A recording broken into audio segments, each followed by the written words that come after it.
Quand vous dirigez une banque, quand vous dirigez un pays, quand vous dirigez un ministère, quand vous dirigez une organisation quelconque, votre vocation doit être... Vous devez comprendre d'ailleurs. Hein? Vous devez comprendre que vous avez vocation de prévenir des défis. Votre vocation n'est en aucun cas de gérer des défis.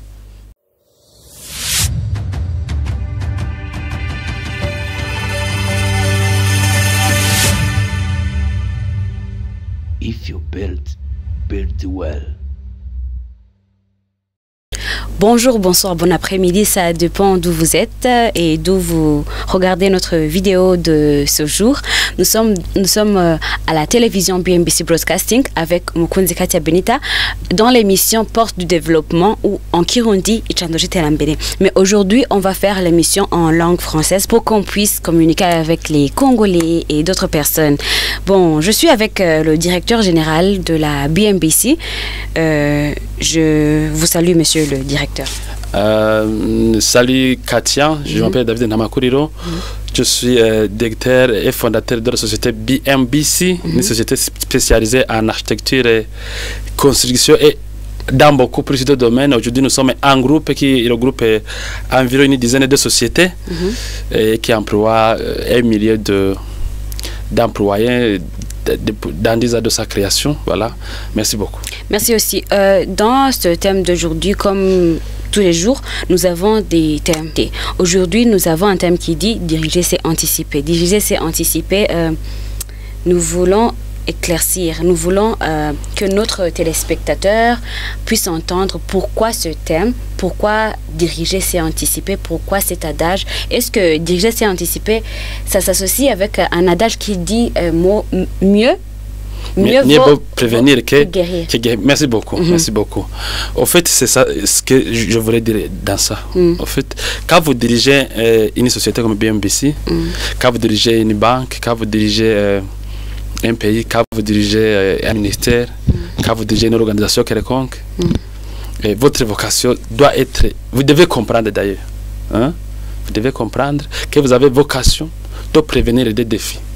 Votre vocation n'est en aucun cas de gérer des défis que vous aurez pu prévenir. C'est-à-dire que vous devez être dans une posture où les défis, vous les attendez.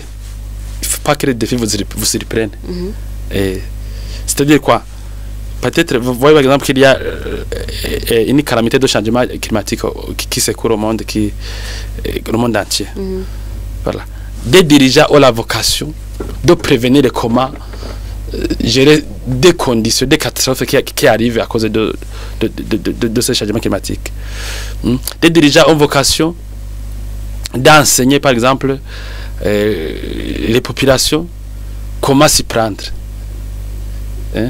Avant que ces choses n'arrivent, n'est-ce pas? Mais des fois, la population peut dire aux dirigeants que les dirigeants sont un peu pessimistes, qu'ils prévoient mieux, donc des choses qui sont un peu négatives. Ça c'est pas un problème parce que le dirigeant, normalement, il a toujours une vision qui se passe et le diriger.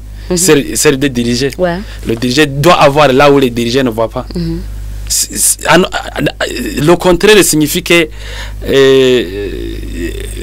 les dirigeants sont dans des mauvaises mains. Il faut que le dirigeant ait une vision et la capacité de visionner là où les dirigeants ne voient pas. Alors, si il y a du pessimisme, il y a un malentendu au lieu de prévision, au moment des arrêts et tout ça, il ne faut pas que le dirigeant se sent trahi, quoi. Le dirigeant doit comprendre qu'il doit savoir ce que les autres ne savent pas. Prévoir des défis que les autres ne voient pas. Au niveau stratégique, au niveau local, au niveau, ça dépend de ce que vous dirigez. Par exemple, au niveau de notre société, BMBC par exemple. Moi, je dois anticiper les investissements de demain. Je dois anticiper les investissements qui vont permettre à notre équipe de ne pas chômer en 2025, si je suis encore là. Mais si vous essayez là, vous donnez la paix et en 2025, vous n'avez pas investi, en 2030, vous n'avez pas investi comme un dirigeant qui doit voir là où les dirigeants, les collaborateurs ne voient pas. Donc vous retrouvez tout ce chômage parce que vous n'avez pas pu voir que les investissements dans lesquels vous avez investi vont peut-être vieillir, seront peut-être concurrencés. Vous n'avez pas pu diversifier à temps Donc c'est au moment où le concurrent arrive là que vous commencez à imaginer comment diversifier, que vous commencez à imaginer comment renforcer votre expertise. Donc vous êtes un dirigeant nul. Vous devez voir avant que les choses arrivent, en fait. La majorité des choses, la réussite d'un dirigeant signifie qu'il a pu anticiper des situations. Vous pouvez aussi anticiper, par exemple, au niveau, je dirais, l'anticipation, au niveau des techniques, des technologies. Hein? Vous pouvez prévoir la technologie que votre entreprise va utiliser dans 5 ans. Dans des sociétés immobilières, ou bien automobiles, informatiques, dans le monde entier. Il y a des équipes de production et il y a des équipes de scientifiques qui traitent de nouvelles technologies à venir pour que les entreprises se positionnent toujours au top ou bien soient toujours concurrentielles. Alors si vous avez une société et que vous êtes en train de vendre, vous êtes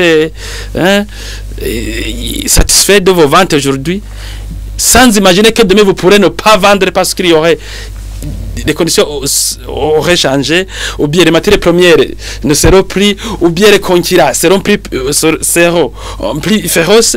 Là alors vous n'êtes pas un bon dirigeant, vous ne visionnez pas loin. Et au niveau par exemple des directions des pays, de tout ça,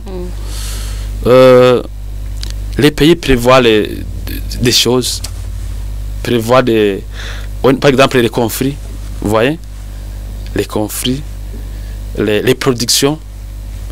Hein? Et un pays peut se dire aujourd'hui quel est le minerai qui est convoité dans le monde. Voilà, c'est pourquoi vous voyez les Chinois qui viennent ici en Afrique, c'est pourquoi vous voyez les Russes, les Turcs, les Américains, tout ça. Et il faut des études, il y a des minéraux qui dirigeront bientôt le monde. Et avant que les Africains puissent les découvrir, ne s'en rendent compte, et ils ont déjà conclu des contrats avec ces pays qui détiennent ces minéraux pour pouvoir les conquérir. Les conquérir. Donc, c'est-à-dire que les pays africains vont comprendre que c'était un projet à long terme, car le minerai aura grimpé au niveau des marchés. Explosé, quoi. Voilà, les prix auraient explosé, n'est-ce pas? Donc vous voyez qu'eux, ils ne vivent pas jour après jour. Et ils prévoient des décennies avant. Des décennies avant. C'est pourquoi eux, par exemple, vous avez une ville, par exemple. Ici, moi, je suis au Burundi. Si vous m'écoutez à l'étranger, je suis au Burundi, à Bujumbura, la capitale, en fait. Vous êtes à Bujumbura. C'est pourquoi un déjà peut imaginer une route qui va désengorger Bujumbura dans 20 ans. Commencez à construire cette route. Si vous ne la construisez pas, dans 20 ans, les gens donc ça sera des bouchons. Ouais. Les gens ne vont plus. Cette capacité de voir, de poser les actes avant que les défis n'arrivent, c'est alors les vertus des bons dirigeants. Des bons dirigeants. Et un pays peut se dire, ok, je vois que si je ne fais ça, le pays sera attaqué. Hein? Ou bien, est-ce que le pays fait ça, est-ce que nous n'avons pas de stock? Est-ce qu'on peut faire des stocks de maïs ou bien des haricots, tout ça, pour que si demain il y a une famine, si demain il y a une sécheresse, je puisse secourir les citoyens. Donc, ce sont ce genre de direction que je suis en train de dire, en fait. Diriger, c'est anticiper. Chaque fois qu'un dirigeant doit gérer un défi qui est déjà là, il a été incapable, en fait. La capacité d'un dirigeant doit d'éviter. L'excellence d'un dirigeant est d'éviter que le défi, le problème n'arrive pas. Ou bien de prévoir quand le problème sera arrivé, d'avoir prévu une réponse à un problème quelconque. Parce que beaucoup de problèmes qui arrivent dans le monde donnent des signaux avant d'arriver, en fait.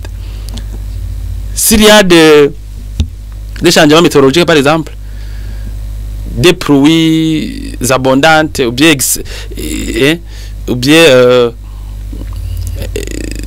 qui seront beaucoup plus ce qui est nécessaire, n'est-ce pas? S'il y a une sécheresse, s'il y a un désert qui va attaquer un pays comme ça, vous voyez que les experts préviennent. Ils donnent des données. Ils disent, dans 20 ans, cette partie sera désertique. Dans 20 ans, cette partie n'aura pas d'eau. Le rôle du dirigeant, c'est de se positionner dans ces 20 ans, avant que ces 20 ans arrivent. Et quel est le comportement adapté au dirigeant? Ça veut dire, lorsque le dirigeant anticipe, quel est le comportement à adopter? Quels sont les caractères que les dirigés peuvent adopter pour satisfaire l'idée du dirigeant? Pour soutenir, au fait. Oui, ouais, pour soutenir. Ouais. Au fait, je te dirais comment. Chaque fois qu'une société n'a pas confiance en ses dirigeants, la société est vouée à la disparition. À la chute. Ou bien au désordre. Ouais. Et la survie d'une société dépend de sa capacité à faire confiance à ses dirigeants. En fait. Et si alors le dirigeant aussi, il a le devoir de contraindre les dirigeants à soutenir la vision des dirigeants. Donc, c'est-à-dire que, parce que les gens sont difficiles, le dirigeant doit avoir cette capacité d'obliger, de contraindre ceux qui ne comprennent pas, d'adhérer à des projets qui permettent aux dirigeants d'anticiper les défis, d'anticiper les conflits, d'anticiper les coopérations, d'anticiper tout. Vous voyez? Donc, ça ne doit pas toujours, quand vous dirigez, vous avez aussi la force de contraindre quelqu'un à faire ce que vous voulez. Voilà.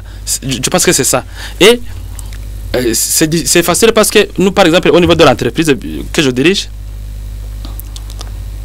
quand vous avez anticipé des situations et que le résultat a montré que vous étiez visionnaire, ça devient beaucoup plus facile à vos subalternes, à vos collaborateurs, de vous soutenir quand vous êtes en train d'anticiper d'autres situations. En fait.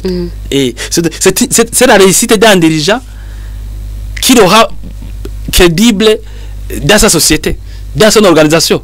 Voyez, vous dirigez une banque, vous dirigez un ONG, vous dirigez une organisation nationale ou internationale.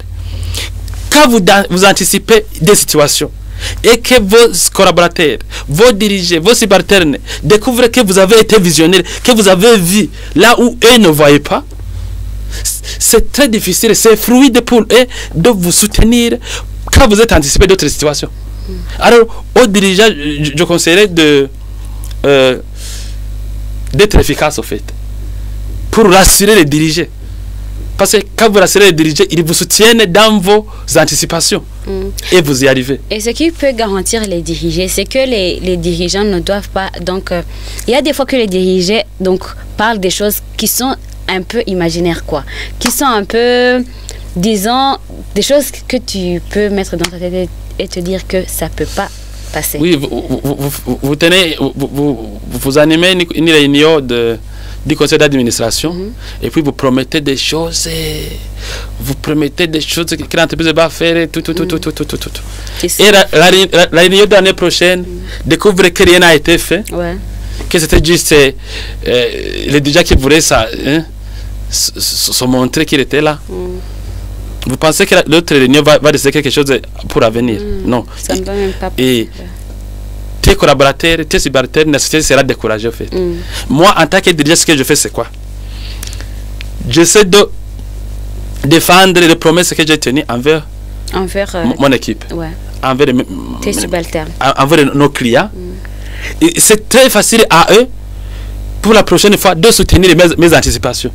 Parce que je ne peux jamais me positionner dans cette position et gérer des questions de manière surprise. Non, les gens doivent être convaincus qu'ils ont un dirigeant qui voit là où ils ne voient pas. Et quand j'arrive là, que j'ai promis des choses, que je les ai exécutées, que j'ai coaché mon équipe, ton équipe, et que tout a été exécuté, ou bien que tout est en train d'être exécuté, c'est facile d'imaginer même, de construire même derrière la ligne, parce que quand vous êtes ensemble, vous accomplissez beaucoup de choses. Merci beaucoup. Merci aussi. Je pourrais dire, ce thème-là peut appliquer par tous les dirigeants, peut être appliqué dans toutes les sociétés, peut être appliqué par exemple dans les familles aussi, puisque même la famille c'est une société. Oui, c'est ça. Au fait, merci beaucoup. La famille c'est une entreprise. La famille, bien qu'au départ elle est fondée sur cet amour, c'était Mais la famille, c'est une entreprise, en fait. Et d'ailleurs, si dans les familles, on n'anticipe pas, mais dans le pays aussi, tout ce que le pays anticipe ne sera pas nécessaire, ne sera pas utile. Parce que les parents doivent anticiper pour l'éducation de leurs enfants. Les parents doivent anticiper au niveau de des épargnes, des investissements, doivent anticiper pour pouvoir gérer l'éducation future des enfants, doivent anticiper pour créer des entreprises qui vont faire vivre le pays. Donc, dans toutes les parties, dans la famille, le chef, le directeur, c'est le chef de famille. C'est le chef de famille, en fait. Dans la société, ce sont les directeurs, les ADG, Donc, l'anticipation est conseillée partout. Partout. Si on dit, je dis de l'anticipation, alors au niveau national, là, c'est encore beaucoup plus fort. Les gens doivent avoir une capacité élevée d'anticipation. De pousser loin, de parce voir. que les économies mondiales aujourd'hui sont dans une unité féroce où ceux qui n'anticipent pas devront être esclaves de ceux qui ont anticipé. Ouais. Ceux qui n'ont pas anticipé au niveau des partenariats stratégiques, au niveau des technologies, ils devront vivre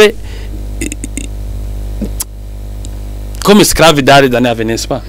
Et si l'industrialisation n'est pas renforcée, l'éducation, la technologie, tout, les pays devraient être à genoux dans ce cas. Alors, c'est important que les gens anticipent. Et toujours et partout.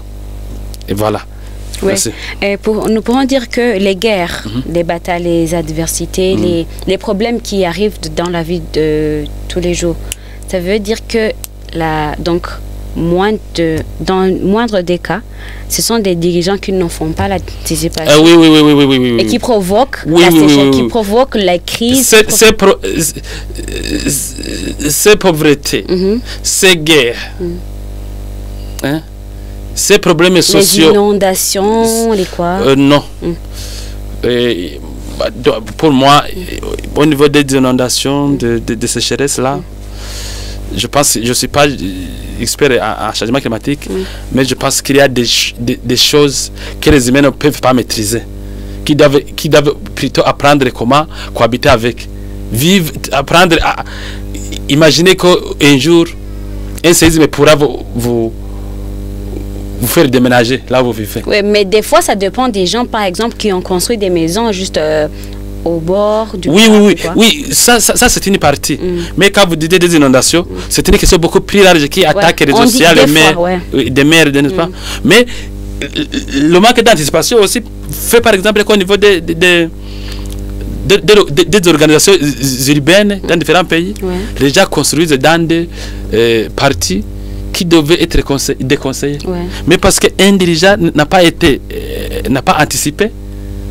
Voilà, vous savez des quartiers entiers dans des endroits qui sont marécagés, qui sont dangereux, qui sont accidentés, qui sont escarpés, où les gens ne devraient pas vivre.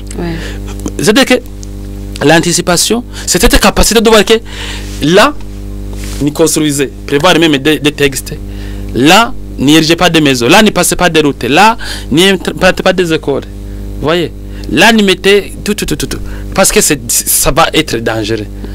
Dans les années futures. Voilà. Donc, c'est ça. Beaucoup de problèmes que nous avons aujourd'hui, ce sont des gens qui ont été incapables d'anticiper au niveau des entreprises, qui ont provoqué ce manque d'anticipation qui provoque la faillite des entreprises. L'incapacité des entreprises à faire face aux concurrents. Les incapacités des entreprises, parce que les entreprises n'ont jamais vu ce que devrait être le secrétaire dans 10 ans pour être à la hauteur des enjeux qui seront. Voilà. Alors, le dirigeant a le rôle de s'asseoir et de visionner ce que devra être, comment devra être son entreprise, son pays, son organisation, sa famille dans 10 ans. Quand vous élevez des enfants sans penser à l'avenir, eux-mêmes devront, c'est eux-mêmes qui devront normalement fonder l'avenir. Alors que l'avenir devrait être fondé, votre avenir, mon avenir, devrait être fondé par nos parents, par nos arrière-grands-parents, comme ça. C'est eux qui devraient avoir penser comment nous allons vivre quand nous serons là. C'est pourquoi, si vous voyez des gens en train de se battre difficilement, c'est que quelqu'un dans la famille, dans le pays, n'a pas anticipé. Merci beaucoup. Merci aussi. Quelles sont les stratégies? Quelle est la manière de se prendre du dirigeant lorsqu'il n'a pas anticipé et qu'il arrive des problèmes? Comment est-ce qu'il va gérer cette situation lorsqu'il n'a pas anticipé? Souvent, car les gens n'ont pas la capacité d'anticiper. Souvent, ils n'ont même pas la capacité de gérer, résoudre. De résoudre les défis qui sont déjà là. Parce que vous n'êtes pas... donc, vous n'avez pas cette vocation de diriger, en fait. Quand vous n'êtes pas capable d'anticiper des défis qui viendront, des batailles qui viendront, des guerres, des adversités, dans votre société, dans votre pays, dans votre organisation, même quand les défis finalement arrivent, vous ne les résolvez pas parce que vous n'avez pas cette... Parce que si vous aviez cette vocation d'être dirigeant, vous aurez pu anticiper. Le manque de cette anticipation démontre aussi votre capacité à gérer le défi quand il sera là. Voilà. C'est pourquoi moi, en tant que chef de BMBC, mon rôle, c'est de toujours visionner demain. Voilà. Parce qu'aujourd'hui, mes collaborateurs vont contrôler aujourd'hui. Demain, il faut que moi je maîtrise.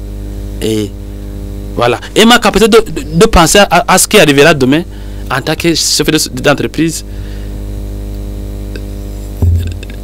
Donc, ça démontre aussi la capacité que j'ai à gérer les défis d'aujourd'hui. Merci beaucoup. Merci aussi. Pour clôturer, quel est le dernier message que vous pourriez lancer aux dirigeants, aux dirigés, aux patriotes burundais, aux personnes qui sont à l'étranger, qui nous captent sur notre télévision BMBC? Partout au Burundi et ailleurs, tout le monde a besoin d'anticiper dans la famille, dans les sociétés, dans les organisations. C'est pas que c'est seulement d'entrepreneurs. Moi, je suis entrepreneur et j'ai toujours anticipé. Et c'est pourquoi notre entreprise est là où elle est aujourd'hui. Elle a émergé. Voilà, elle a émergé. Elle est même devenue une multinationale parce que nous avons des projets dans d'autres pays, en Afrique, parce que je suis anticipé. Vous voyez? Alors, que vous anticipez alors vous aussi, dans vos organisations différentes, dans vos collectivités sociales. Et pour pouvoir réussir. Parce que diriger, c'est anticiper.